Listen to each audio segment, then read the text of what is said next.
오늘 또 목사님이 코로나로 인해 못 나오셔서 제가 단위에 섰는데요. 저는 들을 귀는 옆에 들어왔기 때문에 듣는데 입으로 나오는 것은 정말 어렵습니다. 여러분께서 이해를 하시고 들으시면 감사하겠습니다. 오늘 말씀은 일단은 1절부터 12절까지 말씀, 그리고 신자의 직무라고 얘기했지만 신자의 직무보다는 서로 사랑하며 나누는 삶을, 사랑으로 나누는 삶을 뜻이 더 맞는 것 같습니다. 은혜로 나누고 삶을 나누는 사랑으로, 그것을 사랑으로 대체하면 좋겠습니다. 물론 제가 말씀드릴 본문은 고린도전서 마지막 장 16절부터 1절부터 12절까지의 내용을 함께 은혜로 나누고 그 한 절 한 절 일단은 처음부터 보겠습니다. 고린도전서 16장 1절은 성도를 위하는 연보에 대한 내가 갈라디아 교회들에게 명한 것 같이 너희도 그렇게 하라. 내 주일 첫날은 너희 각 사람이 이를 얻은 대로 저축하여 두어서 내가 갈 때 연보를 하지 않게 하라. 우리가 하나님의 자녀가 되고 나서 우리의 관심은 자신에게서 하나님과 다른 사람에게로 옮기기 시작합니다. 물론 하나님이 우리에게 어떤 식으로 나누는 삶을 살아야 하는지에 대해서는 자세히 시시콜콜 다 가르쳐주진 않았습니다. 하지만 다른 사람들과 나누고 싶어하는 새 마음들은 하나님께서 주셨습니다. 우리가 세상의 것의 일시적임을 이해하며 할수록 더욱더 다른 사람들을 돕는 삶에 헌신하게 될 것입니다.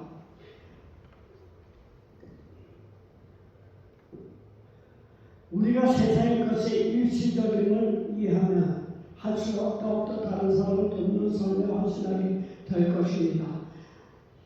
3절 4절을 내가 이럴 때에 너희의 인정한 사람에게 편지를 주어 너희의 은혜를 예루살렘으로 가지고 가게 하리니 만일 나도 가는 것이 없다면 저희가 나와 함께 가리라. 세계 곳곳의 유대는 매년 성전세를 예루살렘에 보낼 준비가 되었을 때 자신들의 사회에서 존경받고 신뢰받는 사람들을 대표로 뽑아 그 연배를 예루살렘에 전달했습니다. 유대 여행자들은 가는 곳마다 환대받을 수 있도록 종종 자신을 인정해 주는 편지를 가지고 다녔습니다. 그리스도인들도 이러한 풍습을 따랐던 같습니다. 5절에 내가 마게도냐를 지난 후에 너희에게 나가서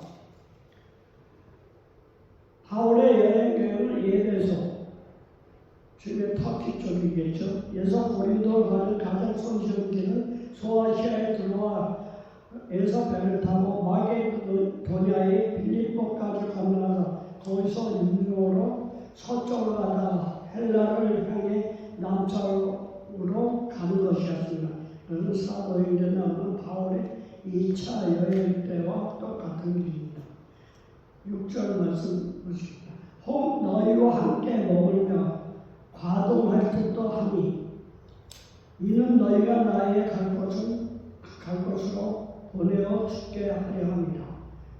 겨울에는 이 바다로 여행하는 것이 차단돼서 만일 바울이 헤로로 차단된 후에 고린도에 있었다면 그는 그 다음 해에 봄에 헤로가 열릴 때 다시 그곳에 머물러 있게 될 것입니다. 바울은 봄에 이 편지를 쓰고 있기 때문에 그들과 상당히 긴 시간을 함께 보낼 것을 예상하고 있습니다.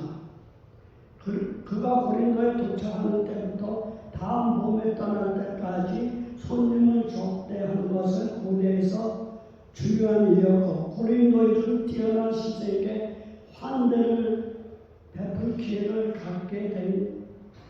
그것을 영광스럽게 여겼을 것입니다. 7절 8절 보겠습니다. 이제는 지나는 길에 너희 보기를 원치 아니하니 이는 주께서 만일 허락하시면 얼마 동안 너희와 함께 유하기를 바랍니다. 내가 오후 순절까지 에베소에 유하려 하니 바울이 오후 순절을 언급한 것은 그가 유대 절기를 지켰다는 것을 보여줍니다.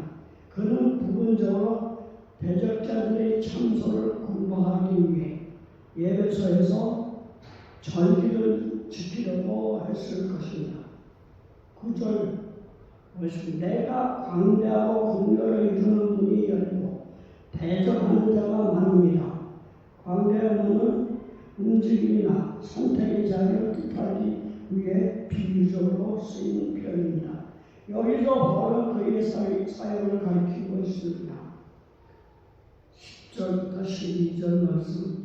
디모데가 이르거든 너희는 조심하여 서로 두려움이 없이 너희 가운데 있게 하라. 이는 저도 나와 같이 주의 일을 힘쓰는 자입니다. 그러므로 누든지 저를 멸시치 않고 평안히 보내어 내게로 오게 하라. 나는 저가 형제들과 함께 오기를 기다리므로 형제 아무에게는 저더러 형제들과 함께 너희가 가라도 내가 많이 권하되 지금은 갈 듯이 일절 없으나 기회가 있으면 가라.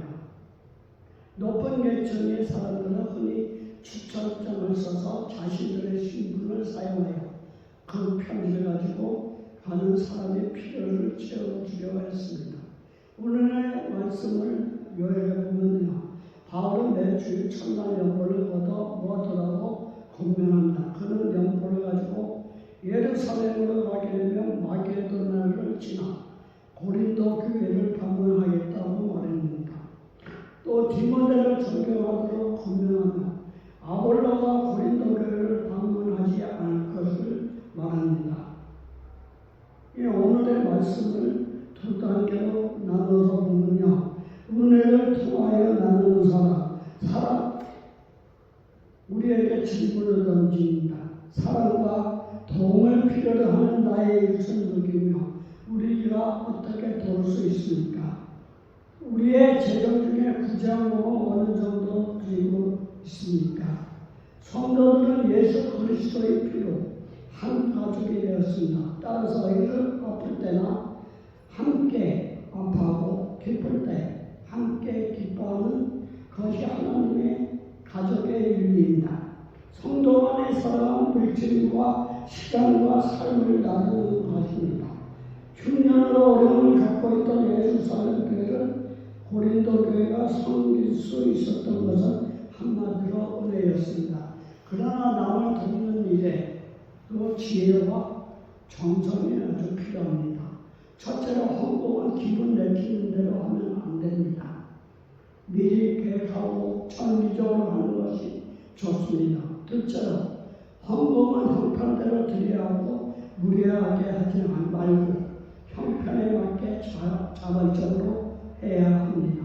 바울은 헌금을 거둬 예루살렘 교회에 전하는 일을 자신이 하지 않고 특별히 재정위원을 세워서 체계적으로 담당하여야 된다고 말하고 있습니다.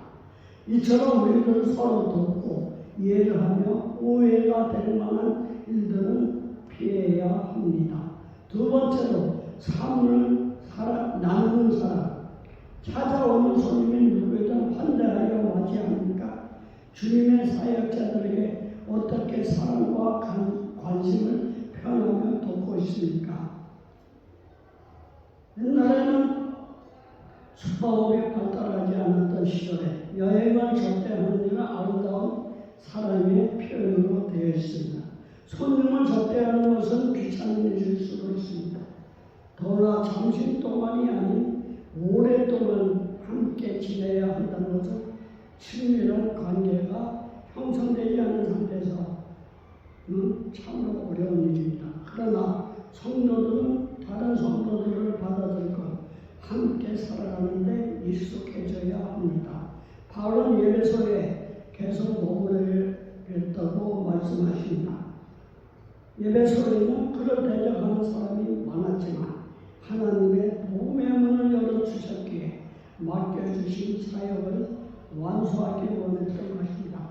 우리는 바울이 고린도 성도들에게 디모데를 평안히 영접하라고 부탁한 것과 아볼로에 대한 언급한 것을 통해 주님의 일에 헌신한 사람들은 서로 응답하며 더불어 살아가는 법을 배워야 함을 깨닫게 됩니다. 물론 저는 십수년 전에 소개된 흑인 폭동에 일어난 한 여성의 에세이를 읽어드리고 마치려고 합니다. 제목은 LA 마마홍씨의 흑인 사회입니다. 엄마이던 LA 인종 초월은 온통 눈물바다. LA에서 자파점을 운영해온 한국인 홍창복 씨의 장례식에 관한 기사 제목입니다. 흑인 폭동으로 잘 알려진 이곳에서 흑인들에게 엄마 소리를 들어온 홍 씨가 강도의 충고로 하나님이 부르심을 받은 것입니다. 홍 씨가 흑인들에게 보여준 사랑은 매우 각별했습니다. 홍 씨는 분유사건이 없는 흑인 여성에게 물건을 거저 내주곤 했습니다. 자기 가게에서 맥주 몇 병을 훔쳐 달아나는 청년이 뒤에서 조심해 넘어질라 라며 걱정 어린 말을 해준 이야기는 흑인들 사이에 유명한 일화로 남아있습니다. 이러한 홍씨의 피곤한 적이 흑인들도 감사로 화합했습니다. 흑인 폭동이 일어났을 때 흑인 주민들이 번갈아가며 이 가게를 지켜주었다고 합니다. 주민들은 LA 시의회의 허락을 받아 홍씨의 장례식을 지역 사회장으로 치렀습니다. 홍씨의 가게에는 목요일 지역 마마 장례식이라는 팻말이 붙었고 주민들이 놓고 간 꽃다발, 촛불, 성경책, 저들을 용서하소서. 그들은 자기가 한 일이 무엇인지 모른다는 성결 구절들이 나 붙었다고 합니다. 누군가 나의 이웃이 되어주기를 기다리는 것은 주님의 가르침이 아닙니다. 내가 누군가 이웃으로 사는 것이 주님의 방법입니다. 이웃으로 마땅히 치러야 할 사랑의 수고가 알고 주님의 뜻이 거기에 있음을 믿으며 행하는 것이야말로 홍씨의 삶이 가르치는 메시지입니다. 다같이 기도하겠습니다. 은혜와 사랑이 넘치고 지혜로운 주님, 하나님이 기회를 주신 대로 힘을 다해 어려운 처지에 놓여있는 이웃을 돕게 하소서. 항상 부지런히 선을 행하고 풍성하게 갈 수 있으면 주님의 은혜로서 후회없는 삶을 살게 하소서. 주 예수 그리스도의 이름으로 기도드립니다. 아멘.